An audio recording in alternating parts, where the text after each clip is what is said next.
Sejam muito bem-vindos ao canal Biblical. Hoje vamos estudar Mateus, capítulo 17, um momento extraordinário onde o céu toca a terra e a glória de Deus se revela de forma visível.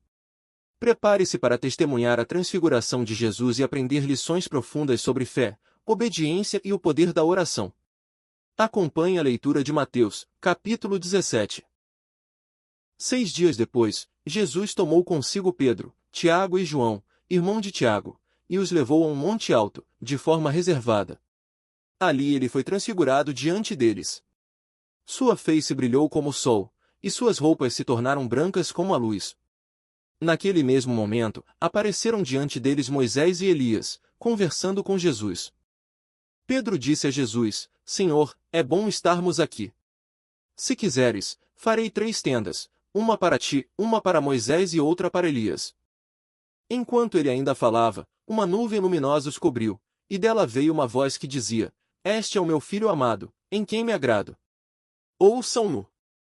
Ouvindo isso, os discípulos caíram de bruços, aterrorizados. Mas Jesus se aproximou, tocou neles e disse: Levantem-se. Não tenham medo. Olhando para cima, eles não viram mais ninguém, a não ser Jesus. Enquanto desciam do monte, Jesus lhes ordenou: Não contem a ninguém o que viram, até que o Filho do Homem tenha ressuscitado dos mortos.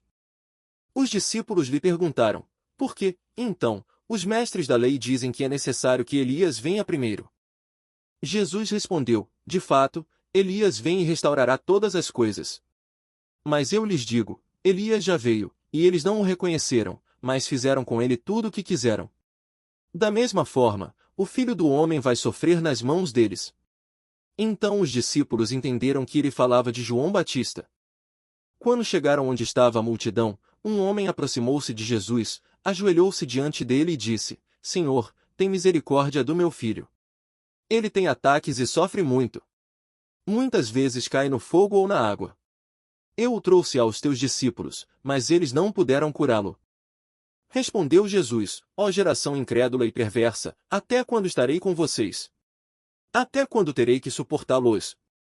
Tragam-me o menino aqui. Jesus repreendeu o demônio, que saiu do menino, e, desde aquele momento, ele ficou curado. Então os discípulos aproximaram-se de Jesus em particular e perguntaram: Por que nós não conseguimos expulsá-lo?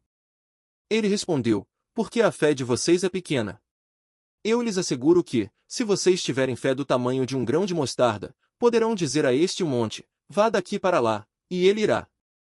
Nada lhe será impossível. Reunindo-se eles na Galileia, Jesus lhes disse: O Filho do Homem vai ser entregue nas mãos dos homens. Eles o matarão, mas no terceiro dia ele ressuscitará. E os discípulos ficaram profundamente entristecidos. Quando Jesus e seus discípulos chegaram a Cafarnaum, os coletores do imposto de 2 dracmas aproximaram-se de Pedro e perguntaram: O mestre de vocês não paga o imposto do templo? Pedro respondeu: Sim, paga.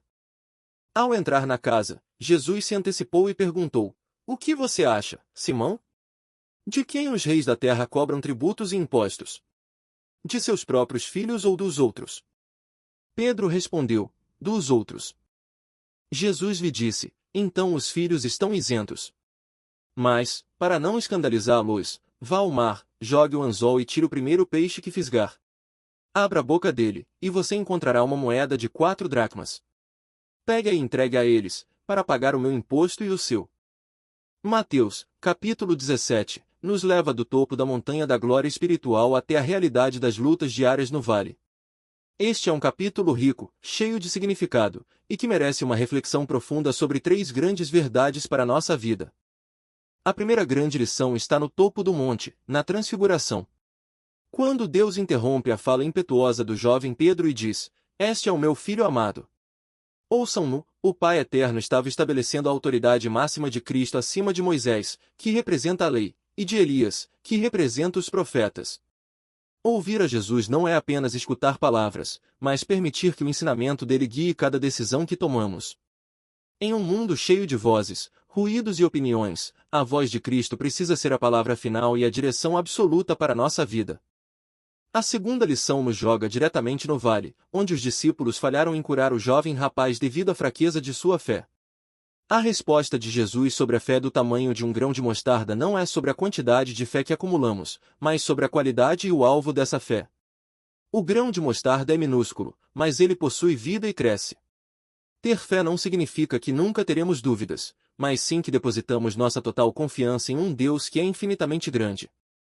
Mesmo a menor fé, quando colocada no Deus certo, é capaz de mover montanhas de dificuldades e impossibilidades.